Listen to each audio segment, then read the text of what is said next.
দরজা দাঁড়িয়ে বারবার কলিং বেল চাপছে সেক্রেটারি রিয়া। তখন দরজা খুলে দিল রাহুল। তার সেক্রেটারি ঘরে ঢুকেই তার সাথে অশোভন আচরণ করতে লাগলো। রাহুল কিছুটা অবাক হলো। রিয়া এমন ভাবে তাকে ছুতে চাইছে যেন তার সাথে এখনই শারীরিক সম্পর্ক করতে যাচ্ছে। রাহুল বলল, কি হয়েছে তোমার মাথা ঠিক আছে? তুমি কার সাথে কি করছো? আমার মাথা এতদিন ঠিক ছিল না, কিন্তু এখন একদম ঠিক আছে। এভাবে রাহুলকে ঠেলে সে কয়েকটা পা পেছনে নিয়ে আসলো। রাহুল বলল, অনেক হয়েছে, এবার বন্ধ করো তোমার এসব। না, আমি আজকে আপনার সাথে সুখের সাগরে ভাসতে চাই, প্লিজ আমাকে কাছে নিন। তারপর রাহুল তার কোমর জড়িয়ে ধরে বলল, তাই বুঝি? তারপর রিয়া হেসে মাথা নেড়ে বলল, হ্যাঁ। তারপর রাহুল তাকে কোমর জড়িয়ে ধরে দরজার দিকে কয়েক পা নিয়ে গেল আস্তে আস্তে। তারপর তারা কিস করার জন্য খুব ঘনিষ্ঠ হলো। তারা ঠিক কিস করতে যাবে এমন মুহূর্তে রাহুল দরজাটা টেনে খুলে তাকে ধাক্কা মেরে বাইরে বের করে দরজাটা বন্ধ করে দিল। তারপর একটা বিরক্তির নিঃশ্বাস ফেলে সে ঘরের ভেতরে চলে গেল। ওদিকে ধাক্কা খেয়ে দরজার বাইরে রিয়া চিন্তা করছে, কোনো ব্যাপার না, আজ নয়তো কাল তোমাকে আমি বাগে নেবই, আমার কাছে তো তোমাকে ধরা দিতেই হবে। তারপর রাহুল বেডরুমে এসে বিছানায় বসে চিন্তা করতে লাগলো। রিয়া তার সেক্রেটারি, আজ প্রায় 2 বছর হলো চাকরি করছে, কিন্তু কখনো তো এরকম দুঃসাহস করেনি। আজকে মেয়েটা এরকম করলো কেন? তাছাড়া আমি একজন বিবাহিত পুরুষ, আর সে একটা অল্প বয়সী মেয়ে। আমার সাথে এভাবে শারীরিক সম্পর্ক করতে চাওয়ার মানেটা কি? এটা নিয়ে অফিসে আমি ওর সাথে কথা বলবো। রাতে খাবার টেবিলে খাবার বেড়ে দিচ্ছে রাহুলের বউ রুমানা। রাহুল এসে খেতে বসে খেয়াল করলো তার মন খারাপ। কি হলো, তোমার কি মন খারাপ? অফিস থেকে এসেছো অনেকক্ষণ হলো, তখন থেকে দেখছি একটু কথা কম বলছো। রুমানা তার দিকে না তাকিয়ে বলল, আমার মন খারাপ হতে যাবে কেন? তারপর সে খেতে বসে গেল। রাহুল বলল, অফিসে তোমার একটু প্রেসার যাচ্ছে আমি জানি, কি করব, নতুন ক্লায়েন্টের কাজগুলো অনেক ঝামেলার। রুমানা উত্তেজিত হয়ে বলল, তোমাকে কে বলেছে আমি অফিসের কাজ নিয়ে মন খারাপ করে আছি? আমার অফিসের কাজকে আমি ভালোবাসি, সে কাজগুলো আমার থেকে ভালো আর কেউ করতে পারে না। অতএব অফিসের কাজ নিয়ে আমার মন খারাপ করে আছি এই ধারণা তুমি বাদ দাও। তাহলে তোমার মন খারাপ কেন সেটা জানতে পারি?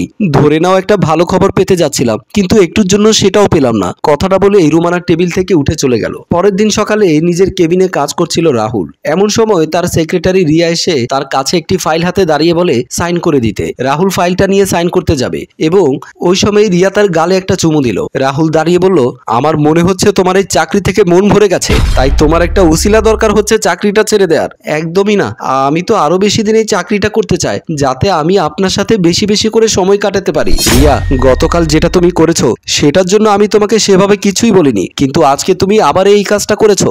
আমি কি জানতে পারি এসবের কারণ কি? সবকিছু কি শুধু কারণেই হয়? আমার আপনাকে খুব ভালো লাগে, আমি আপনাকে আমার কাছে পেতে চাই। তোমার সাহস দেখে আমি অনেক অবাক হচ্ছি। আমি একে বিবাহিত, তার উপরে তোমার বস। আপনার স্ত্রীর সাথে আপনার খুব একটা ভালো সম্পর্ক না, সেটা আমি ভালো করেই জানি। আর তাছাড়া বস আর সেক্রেটারির মধ্যে প্রেমের সম্পর্ক হওয়াটা পৃথিবীর কোনো আইনে অবৈধ না। কথাটা বলে সে রাহুলকে জড়িয়ে ধরতে চাইলে এমন সময় কেবিনে ঢুকে এলো রুমানা। তোমরা বেশ মন দিয়ে কাজ করছো মনে হচ্ছে। সে ঢোকার পর রাহুল ও রিয়া সতর্ক হয়ে গেল। রিয়া বলল, ম্যাম, আমি তো আমার কাজ নিয়ে খুব সিরিয়াস, আপনি জানেন। রুমানা তাকে ধমক দিয়ে বলল, তাহলে একটা কাজ করতে এতদিন সময় লাগে কেন? রাহুল বলল, কোন কাজের কথা বলছো তুমি? ও তো সব কাজ মোটামুটি করে ঠিকঠাক ভাবে। রিয়া বলল, আমি যাই। রিয়া চলে যাবার পর রুমানা বলল, আমাদের নেক্সট প্রজেক্টের জন্য তুমি কক্সবাজার যাচ্ছ। 5 দিনের জন্য হোটেল বুকিং হয়ে গেছে এবং তোমার টিকিট হয়ে গেছে, সেগুলো অ্যাকাউন্ট থেকে বুঝে নিও। আগামীকাল রওনা হয়ে যাও। কিন্তু সেখানে তো তুমি রিয়াকে নিয়ে যাওয়ার কথা, আমাকে যেতে বলছো কেন? দেখো, কোম্পানিতে 50% মালিক আমি এবং 50% মালিক তুমি। তুমি সবসময় হেড অফিসে বসে কাজ করবে আর আমি এদিক ওদিক দৌড়াবো, তা তো হতে পারে না। এবার তুমি আউটডোরে যাও। রাহুল বাধ্য হয়ে বলল, আচ্ছা ঠিক আছে, রাগ করো না, তুমি যেটা চাও সেটাই হবে। কক্সবাজার হোটেল রুমের সামনে এসে রাহুল বলল, তোমার রুম ওইটা, এই নাও চাবি, ঢুকে যাও, ফ্রেশ হয়ে নাও, লাঞ্চের সময় দেখা হবে। এই বলে সে নিজেও আরেকটা রুমে ঢুকে সোজা বেডরুমে চলে গেল ফ্রেশ হতে। ঠিক তখনই পেছন থেকে কেউ তাকে জড়িয়ে ধরলো। রাহুলের বুঝতে বাকি রইল না সেটা কে হতে পারে। সে উত্তেজিত হয়ে ফিরে বলল, তুমি আবার এখানে এসেছো কেন? তোমাকে তো তোমার রুম আমি দেখিয়ে দিলাম, এই সুন্দর সুযোগটা আমি হাতছাড়া করতে চাই না রাহুল। তারপর রাহুল একটু ভেবে বলল, ঠিক আছে, তুমি যখন এত করে চাইছো এসো কাছে। এই বলে তাকে টেনে নিল রাহুল। তখন রিয়া ভরকে গেল। মনে মনে ভাবলো, আমি তো এখনো ক্যামেরা সেট করিনি। এদিকে রাহুল তার সাথে শারীরিক সম্পর্ক করার জন্য জোরাজোরি করার চেষ্টা করছে, কিন্তু রিয়া বাধা দিয়ে উঠে দাঁড়িয়ে বলল, বস বস, একটু ধীরে সুস্থে করেন, আমার কথাটা শুনেন। তুমি যে এতক্ষণ করতে চাইছিলে, আবার কি হলো তোমার? রিয়া আমতা আমতা করে বলল, বস, আসলে আমার কাছে তো প্রোটেকশন নেই, এইভাবে প্রোটেকশন ছাড়া করতে আমার ভয় লাগছে। কথাটা শুনে রাস্তার পকেট থেকে একটা প্রোটেকশনের প্যাকেট বের করে বলল, এই নাও, তোমার ভয় দূর করে দিলাম, আর তো কোনো সমস্যা নেই। রিয়া ভরকে গিয়ে চিন্তা করলো ওর কাছে প্রোটেকশনের প্যাকেট কিভাবে আসলো। রিয়াজ বলল, দাঁড়িয়ে আছো কেন, আসো। তারপর সে তাকে আবারও কাছে টেনে নিতে চাইলে জোর করে কিছুক্ষণ জোড়াজোড়ি করার পর যখন রিয়া বুঝে গেল সে রিয়াজের সাথে পারবে না, তখন বলল, দাঁড়ান, আমার কথাটা শুনুন। রিয়াজ বলল, কোনো কথা শোনার টাইম নেই। রিয়াজ আবারও কিছু করতে চাইলে রিয়া বলল, দাঁড়ান বলছি, আমি আপনার সাথে এসব করতে পারবো না। কেন? তুমি তো আমার বাসায় এসে সেদিন এরকম করেছিলে, আবার অফিসেও আমাকে ডিস্টার্ব করেছো, এখন বলছো তুমি করতে পারবে না, কারণটা কি? রিয়া চুপ করে দাঁড়িয়ে রইল। রিয়াজ তাকে ধমক দিয়ে বলল, বলবে তুমি নাকি এক্ষুনি তোমাকে ধর্ষণ করব? রিয়া বলল, বলছি শুনুন তাহলে। অফিসে নিজের চেয়ারে বসে কাজ করছিল রিয়া। এমন সময় রুমানা এসে বলল, এই তুমি ঠিকঠাক ভাবে কাজ করছো না কেন? ম্যাডাম কি বলছেন? আমি তো সব কাজ মন দিয়ে করি, আমার নামে তো কোনো অভিযোগ নেই। তাহলে কি আমি মিথ্যে কথা বলছি নাকি? আমার কাছে খবর আছে তুমি কাজকর্ম ঠিক মতো করো না। সত্যি বলছি, আমি সব কাজ করি, এছাড়া আমি আপনাদের কথা শুনে চলি। রুমানা বলল, ঠিক আছে, তাহলে আমার একটা কাজ করে দিতে হবে, আনঅফিসিয়াল। এই কাজটা যদি তুমি করতে পারো তাহলে তোমার চাকরি থাকবে এবং তোমাকে প্রমোশনও দেব, আর যদি না পারো তাহলে চাকরি যাবে। ম্যাডাম কি কাজ বলেন, আমি অবশ্যই করব। তোমার স্যারকে পটাতে হবে, তার সাথে শারীরিক সম্পর্ক করতে হবে। ছি ছি ম্যাডাম, এসব কি বলছেন? আমি এসব করতে পারবো না, এসব নোংরা কাজ। ঠিক আছে, তাহলে আজকে তুমি রিজাইন দেবে। ম্যাডাম প্লিজ বোঝার চেষ্টা করেন, দুদিন পর আমার বিয়ে, যদি আমার হবু বর এসব কোনোভাবে জানতে পারে আমার বিয়ে হবে না। দেখো, আমি তোমাকে সত্যি সত্যি কোনো শারীরিক সম্পর্ক করতে বলছি না, তুমি তার সাথে শুধু নাটক করবে, একটা ক্যামেরা বসিয়ে সব রেকর্ড করে আমাকে দেবে, আর সেই ভিডিওর বদলে আমি তোমার চাকরি রাখবো, 1 লাখ টাকা দেবো এবং প্রমোশনও দেবো। টাকা প্রমোশনের কথা শুনে রিয়া মনে মনে ভাবলো, শুধু নাটকই তো করতে হবে, ভিডিও করে দিয়ে দেবো। তারপর বলল, আচ্ছা ঠিক আছে, তাই আমি ম্যাডামের কথা এসব করেছি, আমাকে প্লিজ মাফ করে দেন, আমাকে ছেড়ে দেন, আমি এসব করতে পারবো না। আমি ক্যামেরা বসিয়ে করতে চেয়েছিলাম, শুধু অল্প একটু রোমান্স করার নাটক করবো ভেবেছিলাম, আপনি তো সত্যি সত্যি করে ফেলেছেন ক্যামেরা ছাড়া। রিয়াজ তাকে থাপ্পড় মেরে বলল, সামান্য কিছু টাকার প্রমোশনের লোভে তুই আমার জীবন নষ্ট করতে চেয়েছিলি, তোর চাকরি তো থাকবে না, এছাড়া আমি তোকে এক্ষুনি পুলিশে দেব।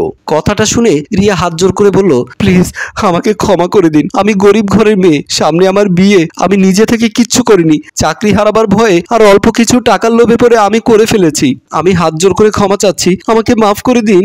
রাহুল একটু চিন্তা করে বলল, ঠিক আছে, তোকে আমি ছেড়ে দিতে পারি এক শর্তে। বলুন আপনার কি শর্ত? আমি রাজি, এবার তোকে আমি যা বলবো তাই করতে হবে। ঠিক আছে স্যার, আপনি যা বলবেন তাই করব। তাছাড়া আমি আপনাকে আরেকটা কথা বলতে পারি। কি কথা?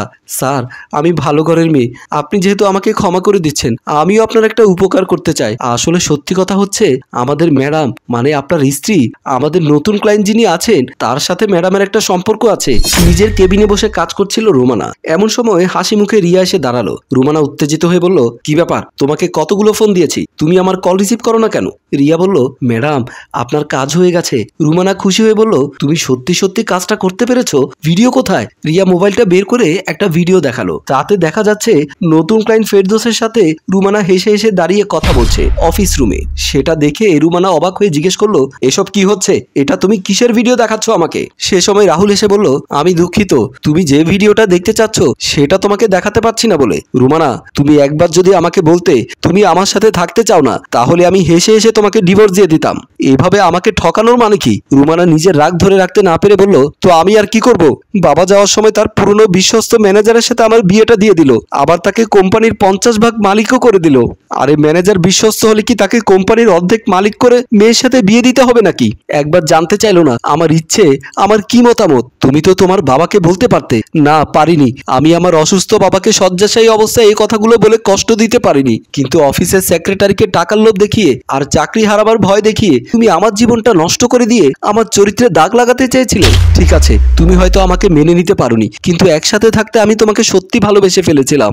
যাই হোক, তুমি যেহেতু আমাকে চাও না, তোমার ইচ্ছের বিরুদ্ধে আমি তোমাকে জোর করব না। এছাড়া শুনলাম আমাদের নতুন ক্লায়েন্টের সাথে তোমার নাকি একটা সম্পর্ক হয়েছে। কোনো কিছু চিন্তা করো না, আমি তোমাকে ডিভোর্স দিয়ে দেবো, আর আমি আজকে কোম্পানির শেয়ার তোমার নামে করে দিচ্ছি। তাই দেখো, আজকে আমি কোম্পানির 50% মালিক হিসেবে নয়, সাধারণ মধ্যবিত্ত পরিবারের ছেলে হিসেবে এসেছি। রোমানা একদম চমকে গেল কথাগুলো শুনে। রাহুল বলল, এসো রিয়া, আমাকে একটু হেল্প করো, আমি রিজাইন করব। তারপর রাহুল চোখ মুছে বেরিয়ে গেল।